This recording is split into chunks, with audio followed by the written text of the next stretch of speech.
Mi marido se apoderó de la reserva del restaurante que yo había hecho para la celebración del cumpleaños de mi padre y trajo a sus padres en su lugar. Ni siquiera me lo pidió. Simplemente me envió un mensaje a las 4 de la tarde el mismo día de la cena. Mi familia lo merece más. Mi director general está en la ciudad y necesito esta mesa para cerrar un ascenso. Tu padre encaja mejor en algún bar barato. Estaría más cómodo allí. Leí el mensaje 2 veces. Mis manos no temblaron. Mi corazón no se aceleró. Solo hubo una quietud absoluta y repentina en mi pecho, como una puerta pesada cerrándose de golpe en una habitación vacía. No me estaba pidiendo la reserva. Ya había llamado al restaurante y cambiado el nombre de la reserva. Pensó que había ganado. Pensó que yo correría a buscar un sitio de hamburguesas para mi padre mientras él agasajaba a su jefe a mi costa. Le respondí con 6 palabras. Mi hermano es el dueño de este lugar. Me dejó en visto. No me creyó. No escuchó. Y ese fue el último error que cometería jamás como mi marido. Deja un comentario y dime desde dónde estás escuchando y qué hora es para ti ahora mismo. También les deseo a todos un 2026 feliz, saludable y poderoso. Por favor, apoyen al canal para que podamos seguir trayéndoles estas historias.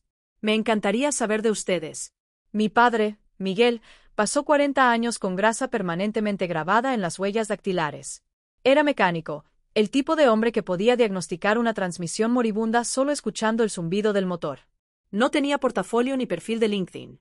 Tenía manos callosas, un taller que olía a aceite y menta, y una columna vertebral de acero. Me crió solo después de que mamá se fue, trabajando turnos dobles para asegurarse de que yo tuviera libros de texto y brackets. Nunca se quejó. Nunca pidió reconocimiento. Solo hacía el trabajo. Luego estaba Carlos, mi marido de 3 años. Carlos no arreglaba cosas. Las vendía. Era ejecutivo de ventas en una empresa tecnológica, pero si le preguntabas, era un visionario. Estaba obsesionado con la apariencia del éxito. Planquería SUS Vaqueros. Alquilaba un coche que costaba más que mi primer año de universidad solo para poder aparcarlo en la primera fila. Trataba la vida como una pieza de arte performativo donde el público era cualquiera que él creyera que podía darle un ascenso. El contraste entre los 2 hombres de mi vida no era solo marcado. Era violento. Cuando mi padre venía a cenar, se lavaba las manos con limpiador industrial 3 veces antes de tocar nada en nuestro salón gris impecable. Se sentaba en el borde del sofá, con miedo a arrugar la tela. Carlos lo observaba con esa sonrisa tensa y educada que no llegaba a los ojos. Era una mirada de tolerancia. La forma en que miras a un perro callejero que alguien más trajo a casa. Carlos nunca lo dijo directamente al principio, pero yo lo sentía. Miraba por encima del hombro a mi padre. Miraba por encima del hombro al aceite, al acento obrero, a la forma en que papá arreglaba un grifo que goteaba en lugar de llamar a un fontanero. Para Carlos, mi padre representaba todo lo que él temía convertirse, invisible. Y nada representaba la visibilidad para Carlos más que el ancla dorada. Está en el Paseo Marítimo de Barcelona, una fortaleza de cristal y caoba. No era solo un asador. Era un guardián de puertas. No podías reservar mesa por una app. Había una lista de espera de 6 meses para el público general.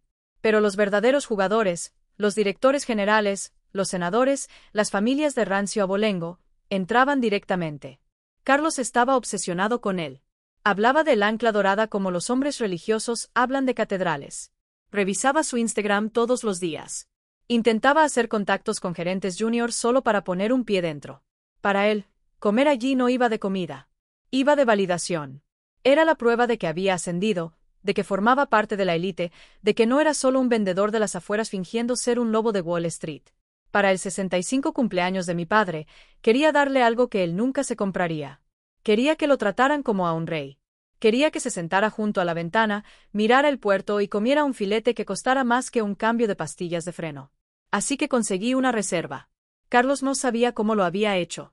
Solo sabía que la tenía. Y desde el momento en que le dije que tenía mesa para 4 a las 19 el sábado por la noche, vi el hambre en sus ojos. No veía una celebración de cumpleaños para un mecánico. Veía un activo. Veía una oportunidad. Y como todo lo demás en mi vida, decidió que era demasiado bueno para desperdiciarlo en mi familia. Vivíamos en la casa de invitados detrás de la finca de sus padres. Sobre el papel parecía generosidad. Carlos le decía a todo el mundo que estábamos ahorrando para una casa para siempre al quedarnos con Isabel y Antonio. En realidad, yo no era inquilina. Era una gestora de activos residente con chequera. La dinámica fue sutil al principio.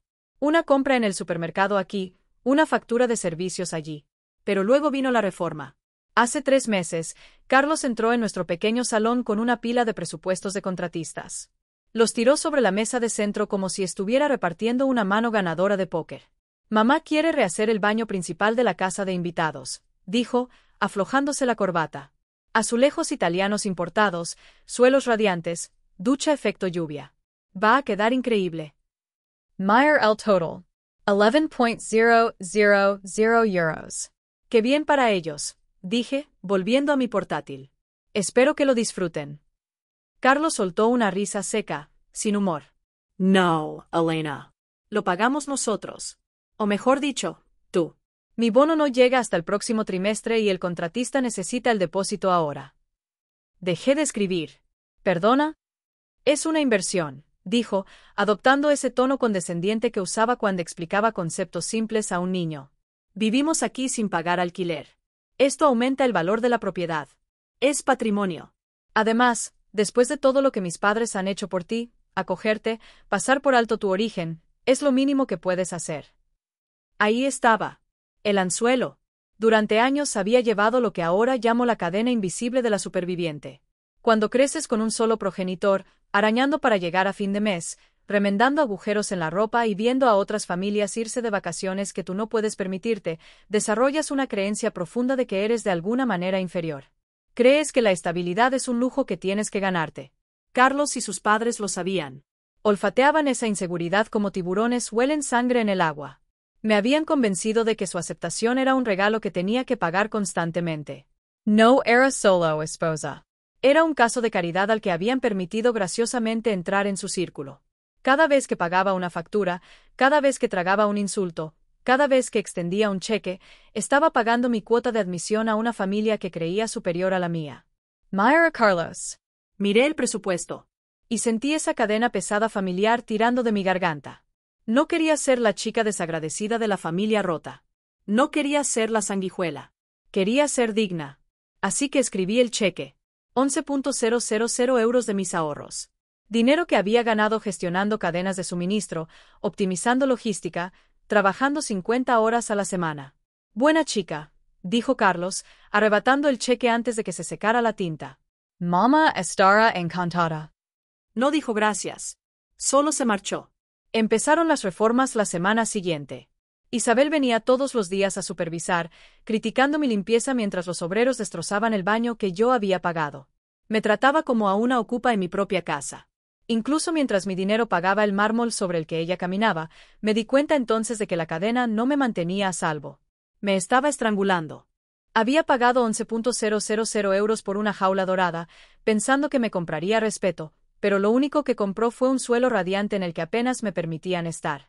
La semana del 65 cumpleaños de mi padre, la tensión en la casa era física. Carlos vibraba de ansiedad. Su director general volaba desde Madrid el sábado, el mismo día de la cena de mi padre. Carlos llevaba semanas intentando conseguir una reserva en el Ancla Dorada, llamando a favores, sobornando asistentes, refrescando la app de reservas hasta que le dolían los pulgares. Nada. El miércoles por la noche llegué a casa y lo encontré paseando por el salón. Se detuvo cuando entré, entrecerrando los ojos. «¿Tienes una reserva?», dijo. No era una pregunta. Dejé la bolsa en el suelo. Vi el correo de confirmación en la tablet. 19 sábado. Mesa privilegiada junto al agua en el Ancla Dorada. Se acercó más, invadiendo mi espacio. «¿Cómo la conseguiste?». «Llevo un mes intentándolo». «Tengo un contacto», dije vagamente. «Es para el cumpleaños de mi padre». «¿Te lo dije?». «Cancelala». El aire abandonó la habitación. «¿Qué?». «Cancela la cena de cumpleaños. O mejor dicho, transfiéreme la reserva a mí. Necesito esa mesa, Elena. El director general espera lo mejor. Si lo llevo a un asador de segunda, parezco débil. Si entro con él en el Ancla Dorada en hora punta, parezco un jugador. Consigo el ascenso. Conseguimos el dinero». «No», dije. «Es el 65 de mi padre. Es especial». Carlos resopló, pasándose la mano por el pelo. «¿A special?». «Elena, por favor. Tu padre es mecánico. Bebe cerveza de lata. No sabe la diferencia entre un chuletón de RYG y un filete de supermercado. Se sentirá incómodo allí. Me avergonzará solo por existir en ese espacio». «Es mi padre», dije, con la voz temblando de una rabia que apenas reconocía. Y merece una noche en la que no lo traten como si fuera invisible. Es invisible, gritó Carlos. Ese es su destino en la vida. No me arrastres contigo. Dame ese código de reserva o puedes olvidarte de que pague nada aquí el mes que viene. ¿Quieres jugar a la mujer independiente? Bien. A ver hasta dónde llegas sin el apoyo de mi familia. Me fui. Cerré la puerta del dormitorio con llave. No le di el código. Pero lo subestimé. Subestimé hasta dónde llegaría un hombre desesperado y obsesionado con el estatus. Mientras yo estaba en la ducha la mañana siguiente, entró en mi teléfono. Encontró la confirmación. La reenvió a sí mismo y luego llamó al restaurante fingiendo ser yo, cambiando el nombre de la reserva. No me enteré hasta el sábado por la tarde a las 16, cuando llegó ese mensaje. El que decía que mi padre pertenecía a un bar barato. Pensó que me había superado. Pensó que había robado la joya de la corona del fin de semana. No sabía que no solo había robado una mesa. Había caminado directamente hacia una trampa que llevaba años esperándolo. Llegó la noche del sábado, envuelta en una brisa fresca de Barcelona. Recogí a mi padre en mi propio coche. Llevaba su único traje bueno, un gris carbón que compró para el funeral de mi madre hace 10 años. Le quedaba un poco ajustado en los hombros, pero había lustrado los zapatos hasta que reflejaban las farolas. Parecía nervioso. Parecía orgulloso. Parecía un hombre que intentaba encajar lo mejor posible en un mundo que nunca le había hecho sitio. ¿Segura de esto, pequeña?, preguntó mientras llegábamos a la parada del aparcacoches. Ese sitio parece caro. Quizá mejor nos cojamos una hamburguesa. Nada de hamburguesas esta noche, papá, dije, apretándole la mano. Esta noche comes como un rey. Entramos en el Ancla Dorada. El vestíbulo era una catedral de mármol y pan de oro. El aire olía a perfume caro y carne añeja. Al maitre levantó la vista, professional y invisible. Reserva a nombre de Elena, dije claramente. Tocó la pantalla, frunció el ceño, volvió a tocar. Veo la reserva, señora. Pero parece que su grupo ya está sentado. Mesa 4 junto al agua. Entiendo, dije. Mi voz estaba tranquila. Demasiado tranquila. Gracias. Llevé a mi padre al comedor principal. Estaba lleno. El murmullo de conversaciones era bajo y refinado. Y allí, en el reservado privilegiado de la esquina con vistas al puerto, mi reservado, estaba Carlos. Reía por algo que dijo el director general, inclinado hacia adelante con esa energía desesperada y servil. Isabel y Antonio también estaban allí, bebiendo un vino que yo sabía que costaba más que la paga semanal de mi padre. Parecían cómodos. Parecían con derecho. Carlos nos vio primero. Su sonrisa titubeó, luego se endureció en una mirada furiosa. Se levantó y nos interceptó antes de que llegáramos a la mesa, bloqueándome el paso como un portero. ¿Qué haces aquí, Siseo?, con voz baja pero venenosa. Me robaste la reserva, Carlos, dije, lo bastante alto para que las mesas cercanas oyeran. La reutilicé, corrigió, mirando nervioso hacia su jefe. Mira a tu padre, Elena. Mira su traje. No pertenece aquí. Parece que ha venido a arreglar las tuberías, no a comer. Llévalo a un bar donde esté cómodo. Vit. Mi padre se encogió un poco, bajando la mirada al suelo. No, dije. No nos vamos a ninguna parte. Carlos me agarró del brazo. Estás montando un escándalo. Márchate ahora o te juro que esta noche no tendrás casa a la que volver. Ese fue el momento. El punto de quiebre. Me solté el brazo. No mira Carlos. Miré más allá de él hacia las puertas de la cocina. Levanté la mano, no en un saludo, sino en una señal. Las puertas dobles se abrieron. El comedor quedó en silencio. Alejandro salió. No llevaba uniforme de camarero. Llevaba chaquetilla de chef impecable, con su nombre bordado en el pecho. No caminó. Avanzó. El personal dejó lo que estaba haciendo y se puso firme. El maitre inclinó ligeramente la cabeza. Pasó junto a Carlos sin siquiera mirarlo. Se dirigió directamente a mi padre. «Feliz cumpleaños, papá», dijo Alejandro, con voz resonante en la sala silenciosa. Lo abrazó, ignorando las posibles manchas de grasa en las manos de papá, ignorando el traje barato. Luego se giró lentamente, con deliberación. Miró a Carlos, que estaba allí con la boca abierta, pálido como un fantasma. Miró al director general, que observaba confundido. Miró a Isabel y Antonio, congelados con la copa a medio camino. Creo, dijo Alejandro, con voz gélida y alta, que están sentados en la mesa de mi padre. Durante unos segundos, el único sonido en la sala fue el tintineo de cubiertos en mesas lejanas. El director general, un hombre llamado señor Vargas, conocido por su implacabilidad en la sala de juntas, miró de Alejandro a Carlos, con las cejas levantadas en una interrogación silenciosa. Carlos parpadeó, su cerebro claramente fallando mientras intentaba reescribir la realidad sobre la marcha. Se puso de pie, alisándose la chaqueta. Una sonrisa plástica frenética pegada en la cara. «Alejandro», exclamó, con la voz ligeramente quebrada. No sabía que estabas trabajando esta noche. Señor Vargas, es el hermano de Elena. Nos conocemos de toda la vida. En realidad, planeé todo esto como una sorpresa. Me miró, con los ojos muy abiertos y suplicantes, rogándome que le siguiera el juego. ¿Verdad, Elena? Una sorpresa para tu padre. Déjate de tonterías, Carlos, dijo Alejandro. No levantó la voz. No hacía falta. La autoridad emanaba de él como calor. Alejandro chasqueó los dedos. Un camarero apareció al instante, colocando una bandeja de plata justo delante del director general. Sobre ella había una única hoja de papel color crema grueso. ¿Qué es esto?, preguntó Carlos, con la sonrisa tambaleándose. ¿La cuenta? Ni siquiera hemos pedido. Oh, esto no es por la comida, dijo Alejandro, con la mirada fija en Carlos. Vargas, a mi cuñado le gusta jugar al proveedor rico. Habla mucho de estatus y éxito, pero la verdad es que lleva 3 años financiando su estilo de vida, y el de sus padres, a costa de mi hermana. El señor Vargas tomó el papel. Se ajustó las gafas y empezó a leer.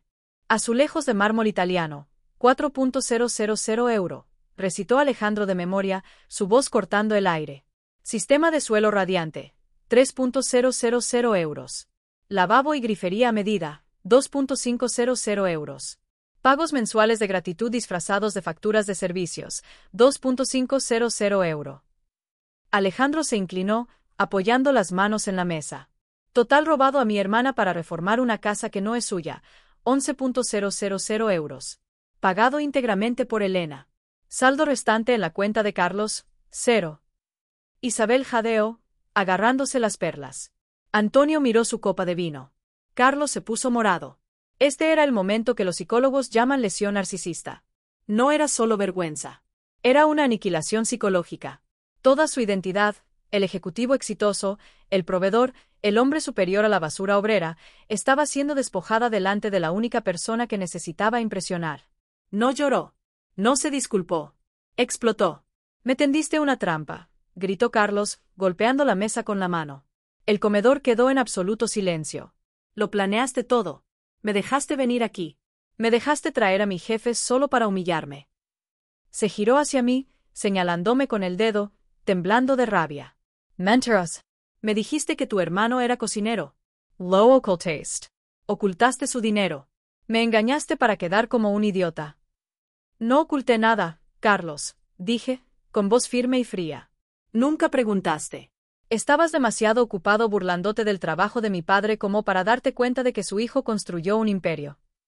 «Es una farsante», gritó Carlos al director general, desesperado por controlar la narrativa. «Me manipuló.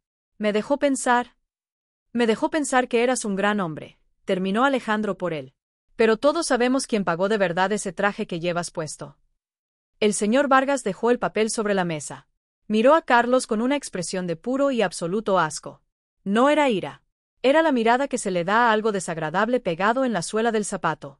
«Carlos», dijo el señor Vargas en voz baja. «Siéntate. Estás montando un espectáculo». «Pero señor, ellos...» «He dicho que te sientes». Carlos se derrumbó en la silla, respirando con dificultad, los ojos recorriendo la sala en busca de una salida que no existía. La ilusión se había roto. El chico dorado había desaparecido. Solo quedaba un hombre pequeño y furioso sentado en una mesa que no podía permitirse, rodeado de las personas que había intentado borrar. El señor Vargas se levantó, abotonándose la chaqueta con una finalidad que resonó más fuerte que cualquier grito. «No miró a Carlos. Me miró a mí, luego a Alejandro. Les pido disculpas por el disturbio», dijo, con voz cortante y profesional. Luego dirigió la mirada al hombre desplomado en la silla a su lado. «Carlos, no te molestes en venir a la oficina el lunes. Estás suspendido indefinidamente a la espera de una auditoría interna completa de tus gastos». Si tratas así a tu familia, solo puedo imaginar lo que estás haciendo con las cuentas de mi empresa. ¿Pero el ascenso? Susurró Carlos, con voz pequeña y rota. El ascenso es para un líder, dijo el señor Vargas mientras se alejaba, no para un parásito. Isabel y Antonio se quedaron en un silencio atónito, sus copas de vino intactas. Me miraron, esperando que lo arreglara, que suavizara las cosas, que pagara la cuenta, que manejara el desastre como siempre había hecho. Pero el banco de Elena había cerrado. Me quité el anillo de boda. No era un diamante. Era una banda sencilla que Carlos había comprado en sus años flacos, prometiendo mejorarlo después. Nunca lo hizo. Lo coloqué en la bandeja de plata, justo encima del desglose que Alejandro había impreso. Elena, graznó Carlos, intentando alcanzar mi mano. No hagas esto. Podemos arreglarlo. Solo estaba bajo presión. No estabas bajo presión, Carlos. Estabas bajo la ilusión de que yo era un accesorio de tu vida en lugar de una compañera. Lo miré, realmente lo miré, y me di cuenta de que no sentía nada. La rabia se había ido.